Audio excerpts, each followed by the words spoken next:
Hello friends and family, and welcome to Jim's 5am club. Let me be honest with you, I was on my way home and I decided to do a 5am club at 5pm because this weather is just so drab, and yet it has a sexy appeal to it that I thought it would be just beautiful just to capture this at this time of night and to deliver another beautiful aspect, another beautiful icon of this beautiful city of Sydney. As you can see, the traffic is pretty heavy. People are heading home. It's Friday night and I'm up here on the Cahill walkway, and I just thought I'd come here and just capture the lights, the magic and the movement, the wonderful movement here at Circular Quay when people are just finishing up for the week and heading home. Let's do a walk and talk style of vlog, and it is quite romantic. I do like these drab, wet days. It's springtime here in Sydney, and as I've said time and time again, we get all seasons in one day. So this week we've had winds, we've had rain, we've had sunshine, we've had a cold snap. You name it, we've experienced it. But that's what makes Australia beautiful, its unpredictability.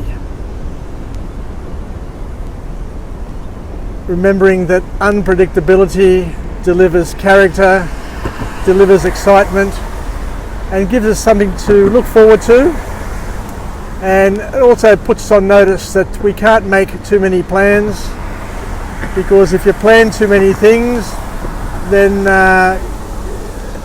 you're going to be disappointed potentially on occasions. Anyway, look, today I wanted to have a chat to you about a topic which is near and dear to my heart.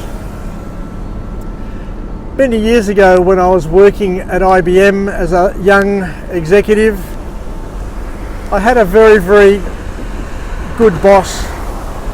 His name is and was Ray Smith. Haven't seen Ray for years, but he was a young manager, but he was a family man. So, you know, he had a young family. He was a little bit older than me, but he had a head start on life, and he had a lot more experience in dealing with children and managing his affairs. And I remember one day he came out and announced to the team that he would have to leave the office. There'd been an accident at school and his young son had fallen and hit his head and was unconscious, and the ambulance came to school to take the young boy to hospital. So, and I was amazed. I was amazed at how calm and relaxed he appeared, given the severity of the potential injury. And as Ray was leaving and walking out, I said, "Ray, you don't seem worried. You know, your son's had an injury and has had an accident. You don't seem worried at all. You know, like you seem very calm." And he looked at me and smiled. He says, "James, you should know me by now. I don't get flustered very easy. And sometimes," he says, "we need to just sit back and not get worried about things that we can't change, things that we can't alter. And we've just got to release ourselves from the temptation of worrying and second guessing of what things may be happening or what could be happening, and have our faith that things will work out for the good, and not to die many deaths." Because he said it's only cowards die 1,000 deaths. But we as individuals, as logical, rational people, will just die the one death.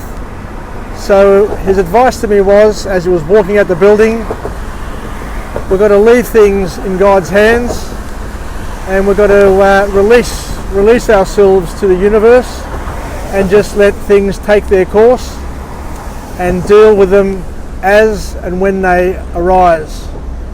I was absolutely amazed when I heard that, and it was just so empowering just to listen to his philosophy on life, and to see how he was able to deal with a confronting sort of issue, which for most of us would have had us in a mad panic, running round and not knowing if we're coming and going, and possibly causing harm to ourselves and also to the people around us.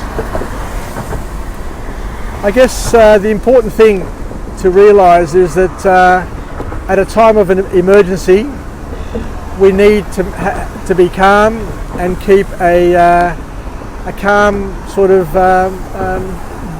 demeanour, because by getting excited, by getting angry, by getting frustrated, by trying to second guess what happened, why it happened, who was at fault, doesn't really help the situation. All it basically does is just cloud our rationale, it clouds our logic, and it basically gets us to worry about things that we really can't fix. Anyway, so that was it. That was a very, very big lesson for me. Anyway, the bottom line was Ray got to the hospital and everything was fine. His son was okay. He stayed in hospital a couple of days under observation, but he lived to tell another tale and to live another experience. But that was a very, very powerful lesson for me, and I hope it's a powerful lesson to everybody, especially to the young people. You've got to understand that, as Ray said, there are things that we can change and there are things that we can't change. There are things that we can do, there are things that we can't do, and the best thing to do in times of trouble is to sometimes just sit back and do nothing. I remember hearing many years ago when I was at IBM once again, when they talked about emergency evacuations and all of those sorts of things. They said that in an emergency, sometimes the best thing to do is just do nothing, to sit, wait until you get told or guided in terms of what to do, and just to get to exit and to escape the danger zone as orderly and as quickly as possible, so that you're away from the danger and that you're not subjected to danger and the rest of your team is not subjected to further danger.